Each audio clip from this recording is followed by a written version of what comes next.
যেই স্বাধীনতার কারণে আমার নেতা তারেক রহমান দেশের বাইরে আছেন, সেই স্বাধীনতার সার্বভৌমত্ব আজকে হুমকির মুখে।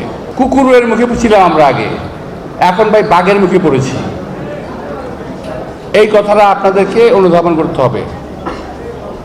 কুকুরের মুখ থেকে বাঘের মুখে পড়েছি। সিন্দাবাদের বুড়ো আমাদের ঘাড়ে চেপে বসেছে, ঘাড় থেকে আর নামতে চান না, ওনাকে ঘাড় থেকে ঝাঁকি দিয়ে নামাতে হবে। আমাদের নির্বাচন হাসিল করতে হবে, আদায় করে নিতে হবে। জনগণের ভোটের অধিকার আমাদের ন্যায্য অধিকার, এটা আমাদের পাওনা, হিসাবের পাওনা আমরা বুঝে নিতে চাই। আমরা ভিক্ষা চাই না, আমরা হিসাবের পাওনা চাই। আমার স্বাধীনতার সার্বভৌমত্ব নিরাপদ নয় এই সরকারের হাতে। এই সরকারের একজন মন্ত্রী বলেছে বাংলাদেশের মানচিত্র বদল হয়ে যেতে পারে। প্রসঙ্গত বলতে চাই, সেন্ট মার্টিন বন্ধ করা হলো কেন?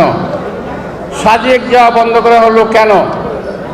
ডাবল মুরিং, আমাদের মুরিং পোর্ট, এইটা বিদেশির হাতে দেওয়ার পায়তারা চলছে কেন? এই করিডোর দেওয়ার বেলায় সাবধান হন, দেশের মানুষের মতামতের দিকে খেয়াল রাখেন। নির্বাচিত সরকার ছাড়া এই সিদ্ধান্ত নেওয়ার মালিক আপনারা নন। এই দেশের স্বাধীনতা সার্বভৌমত্বের উপর হুমকি আসবে।